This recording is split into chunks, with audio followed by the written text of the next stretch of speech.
Hammaga salom hurmatli obunachilar. Men hozir Germaniyaning Rotterdam shahridaman. Kech bo'lishiga qaramasdan Samarqand Urgutlik Firdaus akam ollariga keldim. Firdaus akam Yevropaga kelish hujjatlar qanaqa to'g'irlash maosh olsa bo'ladi, hammasi haqida podrobniy ma'lumot berib o'tadilar. O'zimning ilk intervyuim bo'ladi bu. O'xshamagan joylari bo'lsa, xafa bo'lmaysizlar. Bir dona like bosib, o'xshamagan joylarni kommentariyga yozib ketasizlar degan umiddaman. Hammaga kattakon rahmat. Qani unda biz intervyuimizni boshladik.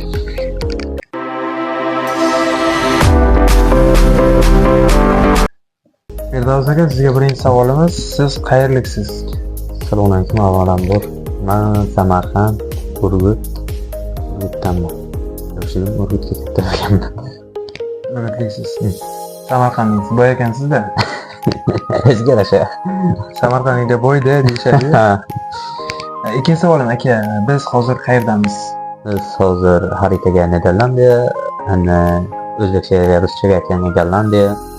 Shu qisqacha Gollandiya o'zbekcha tushunish uchun.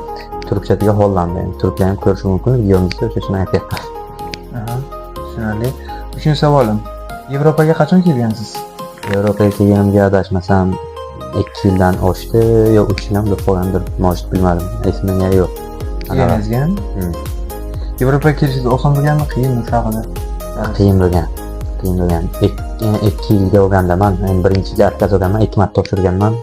Birinchisiga arkaz olib, ikkinchisiga aytkart olganman, Litvaning aytkarti. Ya'ni Latviyadan arkaz olgan edim, Litvaga topshirgan edim keyingisiga. Men 1 yillik aytkart olgan edim. Keyin bu yerga ishlayapman. Hozircha yaxshi, bu yerda yaxshi. Keyingi savolim, mana kun sayin Rossiyaga ishlash juda ham qiyin bo'lib boryapti.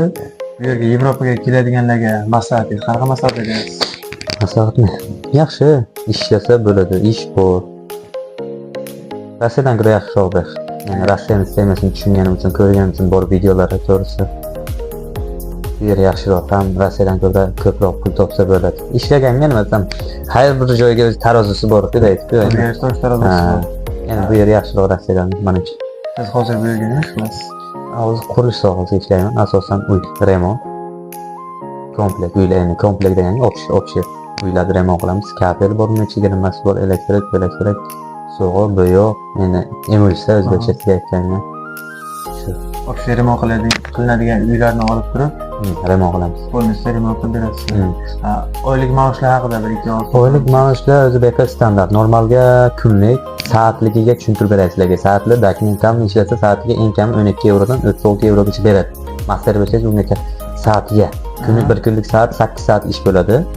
Haftaga shanbagacha bo'ladi. Shanba kuni ham u to'liq ish bo'lmaydi. Abeddan keyingachada 2 gachami ishlanadi, keyin yig'ishtiriladi. Ertalab soat 8 ga borilmaydi u vaqtda. 9dan 10dan boshlanib hamma firmaning har xil. Firmalar har xil bo'lgani uchun eng zo'r firmalar, masalan, anchalik stajli firmalar BV deyiladi. U katta firmalar bo'ladi. U masalan, udar deyman o'zbekchasiga, ruschasiga aytgan udar firmalar bo'ladi. Ya'ni odam ham ko'p ishlaydi, narx ham ko'p to'laydi. Chunki ular ishongan, xalq ishongan uchun, ular BV bo'lgani uchun o'shanga, ya'ni hotellarda 5 yulduzlik deydi, ularning ishongani uchun klientlar ham har doim ko'p bo'ladi. Ish soatiga ham zo'r pul to'laydi dokumentalni ishi. Endi misolga bu kunlikka o'tsak, kunlik 120 yevrodan, endi ish bilishingizga qarab $90 endi hisoblasak, $90 kunlik 170 dollargacha topsa bo'ladi kunlik bu yerda. Endi u o'zingiz ish olsangiz, bu boshqacha narxlar bo'ladi. Endi u sir bo'lib qolsin. Tushunarli.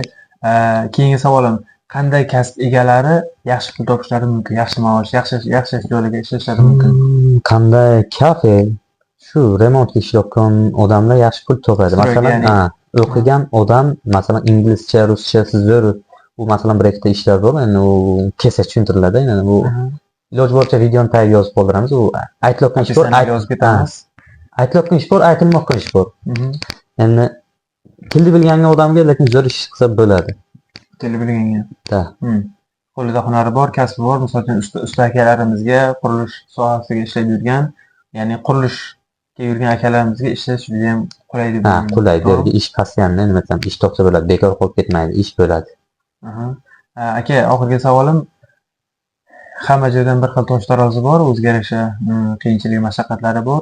Bu yerga ishlab pulni ololmay yurgan aka-uka vatandoshlarimiz bor. shu pulni bermayotgan, allab yurayotgan, erta-indin yoki umuman bermayotgan shunaqalar ham bu yerda bormi? Endi hamma joyga unaqa narsalar bo'ladi. Hamma joyga bo'ladi. Masalan, shunaqa joy bor, pul berayotgan vaqti ham, masalan, ishni burra qilib qo'ysa, u pul bermagan vaziyatlar bo'ladi. Aytdi, bir enma pichoqni o'zingni o'g'irmasa birov urdi-ku, ishni topshirsa u hech qanaqa. Masalan, qolib ketgan joylar bo'ladi, ish topshirilmagan joylar, masalan, topshirilmagan joylar, ishni aniq qilolmayotgan vaziyatlar bo'ladi-da ko'p. O'shanga bermay qolishi mumkin, lekin atak mashinaning unaqa narsalar u kamdan kam bo'lishi mumkin. Lekin bilmadim. Men hali unaqangiga tushmadim. Yevropaga kelganingizda xursandmisiz? Yevropadan kelganga xursandman. Oxirgi savolim aka, bitta savol tug'ilib qoldi shu o'rinda.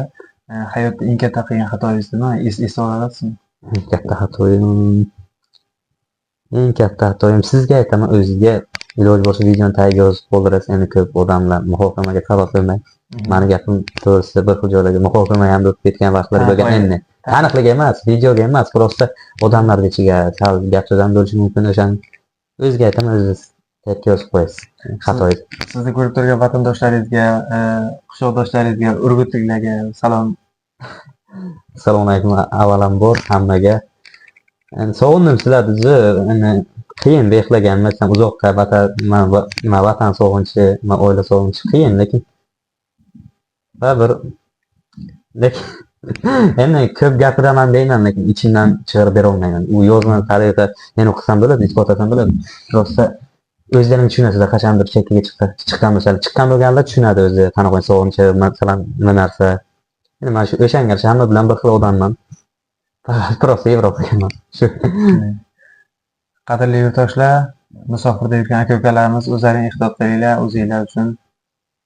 Keyingi ko'rsatuvlarimizni, dasturlarimizni ko'rishguncha hammaga xayr, sog' bo'linglar, salomat bo'linglar.